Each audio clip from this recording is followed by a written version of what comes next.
Everyone agrees 2025 was a nightmare. New wars, rising tension, one scandal chasing the next. But here's the crazy part. What if that was just the picture the media painted, and the real year was nothing like it? There is a brutal rule behind the news. Panic clicks. We are far more likely to read something with a shocking headline or a topic that makes us anxious. Fear simply sells. So scroll through your feed, and the world looks like it is only falling apart. But that feed is not reality. It is a highlight reel of fear. Today we put 2025 on the table and look at what actually went right. Start with the climate, because here, something quietly historic happened. In the first half of 2025, renewable energy from wind and solar beat coal worldwide for the first time ever. Let that sink in. The dirtiest fuel humanity ever relied on just lost its crown on a global scale. And that was not a fluke. It was the result of years of building. Who led the charge? Take India. In 2025, it added around 44.5 gigawatts of new renewable capacity. That sounds abstract, so picture this. It equals about 61% of all the energy Poland produces. And India did not stop there. It crossed the line of 50% of installed power coming from non-fossil sources. It hit that target 5 years ahead of its 2030 climate pledge. But the real gold medal goes to China. It reached around 1 terawatt of solar power alone. That is 15 times what Poland makes in total, and roughly 12% of all the electricity capacity on Earth from the sun. Now stay with energy, because 2025 mattered hugely for Poland too. Key investment decisions were locked in for the offshore wind farms Baltic 2 and Baltic 3, and contracts with builders were signed. The plan is bold. If everything goes right, power from those farms could start feeding Polish homes as early as 2027, a whole new pillar of the grid, built from scratch. But energy is not even the best part, because in medicine, 2025 quietly delivered miracles. Start with pain. For the first time in ages, the FDA approved a brand new type of painkiller that is not an opioid. That means treating severe pain without the trap of addiction and the breathing problems that destroyed millions of lives. Think about what that unlocks. A way out of the opioid crisis that has haunted entire countries. One approval, and a door that seemed welded shut finally cracks open. Then came another first, a blood test approved to help diagnose Alzheimer's disease. No more relying only on expensive, hard-to-access brain scans. And here is why that is huge. In neurodegenerative disease, catching it early can dramatically slow how fast it progresses. A simple test could buy people years. But here is where it gets even bigger. The World Health Organization pre-qualified an RSV vaccine for pregnant women. RSV is the most common cause of respiratory infections in young children. By vaccinating before birth, you can shield newborns from serious complications. Protection that starts before a baby even takes its first breath. And then there is malaria. For decades, it was a grim symbol of how unfair the world can be. In 2025, that started to change. 24 African countries offered malaria vaccines for children, protecting millions every year. And malaria is not just a tropical illness. It means broken schooling, deep poverty, families losing kids. So when the weight of infectious disease drops, something amazing happens. A whole region suddenly gets room to grow. Health is the foundation everything else is built on, and HIV. In 2025, the United States approved a new form of prevention, a single injection that protects for about half a year. Why does that matter so much? Because the biggest enemy of prevention is rarely the medicine. It is consistency. A daily pill works on paper, but people get stressed, busy, they forget. One shot, 6 months of protection. You remove the human error, and suddenly prevention actually works in real life, not just in a clinical trial. Now look at Poland, because something happened here that deserved far more attention. Poland announced a record reimbursement list, 50 new therapies, many of them for cancer.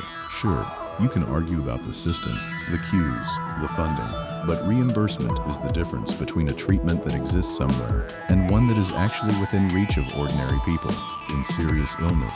That is the gap between hope and giving up entirely. And on top of that came prevention, something Poland treated for years, like a hobby for a tiny handful of enthusiasts. The new My Health program offers free preventive checkups for adults from age 20. And when a system starts investing in prevention, that is a badge of maturity, because prevention is quiet. It never makes flashy headlines, which is exactly why it gets neglected. And then we all pay for it later, in hospital wards and in grim statistics. Okay, you might say. Nice. Medicine, energy, but the world is still full of problems. True, but that does not mean we should ignore the things going right. Look at children. Global child mortality hit the lowest level in history. It is around 5 million a year, which still sounds horrifying. But that is roughly 50% lower than in 1990. And that is not the natural order of things. It is the result of vaccines, better care, cleaner water, smarter logistics, educating mothers, hundreds of programs, and millions of people just doing their jobs. That is the proof. The world can solve enormous problems when it actually decides to try. But what about nature, forests, oceans? Those stories usually end in sad music. Yet in 2025, there were signals that conservation works when it is consistent. Reports showed deforestation slowing over the long term. The problem has not vanished, but the breaks are real. Policies, pressure, certifications, changes in supply chains. None of it is just ideology. It is a genuine handbrake on destruction. And if you think people never learn, look at the fur industry. It collapsed by around 85%. Thousands of brands declaring themselves fur-free. Financial institutions pulling their money out. Proof that social norms can shift. Slowly, sometimes painfully, but they shift.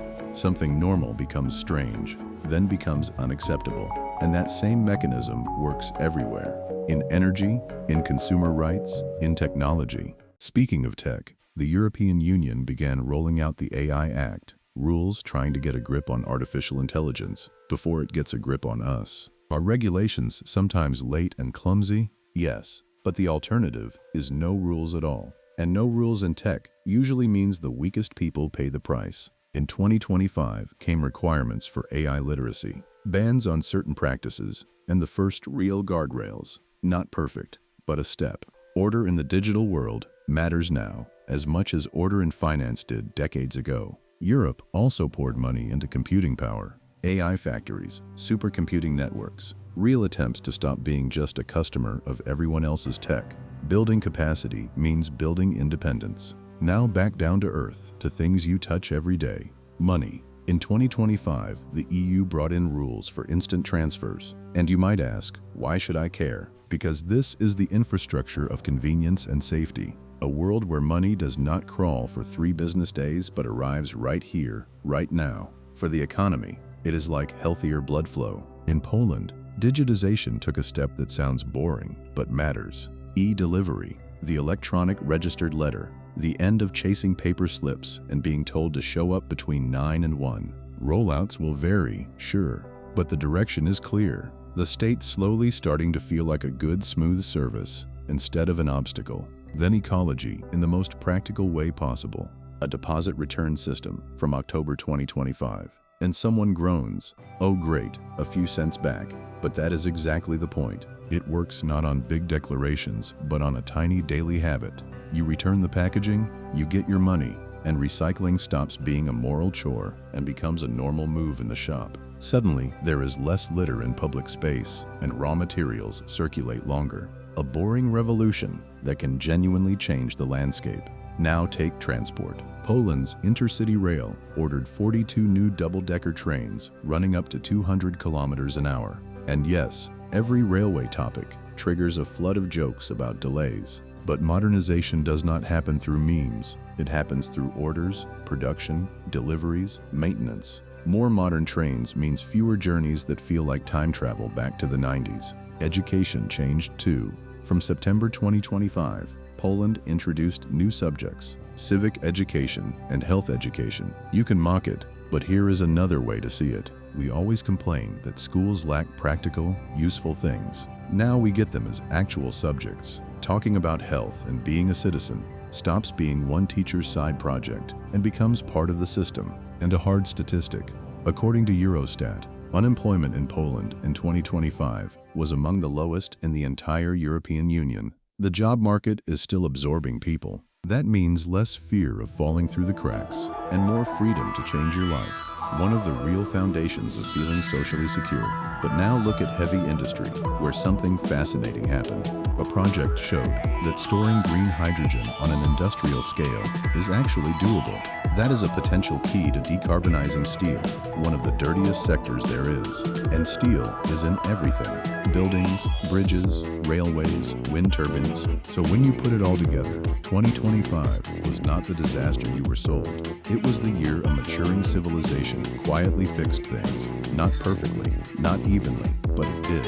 So next time someone says the year was hopeless, you will know the truth. In the headlines, maybe. In reality, the world built energy, moved medicine, saved children, and laid bricks where there used to be only promises. That is not naivety. That is awareness. Hit subscribe, and here is to a slightly better 2026.